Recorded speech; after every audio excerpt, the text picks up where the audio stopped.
ত্রয়োদশ জাতীয় সংসদ নির্বাচনে রাজশাহীর ৬টি সংসদীয় আসনের প্রার্থীদের জন্য বড় চ্যালেঞ্জ হয়ে উঠেছে তরুণ ভোটাররা। তাদের ভোটের উপর অনেকটা নির্ভর করবে জয় পরাজয়, মত প্রকাশের স্বাধীনতা, নিরাপত্তা নিশ্চিতকরণ ও দুর্নীতি বিরোধী অবস্থান। এমন প্রার্থীর পক্ষে ভোট দিতে চান তারা। সবারই যেরকম প্রথমবারের কিছু আশা ভরসা থাকে, তেমন আমাদেরও কিছু আশা ভরসা আছে।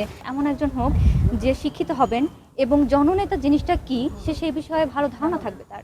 এছাড়া শিক্ষার মানোন্নয়ন, বেকার যুবকদের কর্মসংস্থান এবং বৈষম্য দূর করে মেধার ভিত্তিতে চাকরির ব্যবস্থা, এমন প্রত্যাশার কথাও জানান তরুণ ভোটাররা। সবচেয়ে বড় যে সমস্যাটা হয় সেটা কর্মক্ষেত্রে যে মেধার মূল্যায়নটা না করা, অর্থাৎ এনারা ওই ক্ষমতার বলে যে জবটা দিচ্ছে এটা যেন না থাকে। সে যে যুবকদের নিয়ে কাজ করে, যুবকদের কর্মসংস্থানের সুযোগ সৃষ্টি করে এবং দেশটাকে আগিয়ে সামনের দিকে নিতে পারে এবং দুর্নীতিমুক্ত একটা সুন্দর বাংলাদেশ চাই, এটাই আমাদের প্রত্যাশা।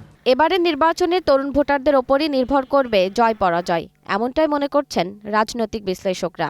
এই যে নির্বাচন হতে যাচ্ছে সামনে, সেখানে আমি মনে করি যে এই তরুণরাই একটা উইনিং ফ্যাক্টর হবে, যেখানে তাদের ভোট প্রয়োগের মাধ্যমে যোগ্য সৎ যে ব্যক্তিরা প্রার্থী হয়েছেন তারাই নির্বাচনে জয়ী হয়ে আসবেন এবং আগামীতে তাদের সমন্বয়ে একটা ভালো সরকার গঠন হবে, যারা এই দেশ গড়ায় ভূমিকা রাখবে বলে আমরা বিশ্বাস করি।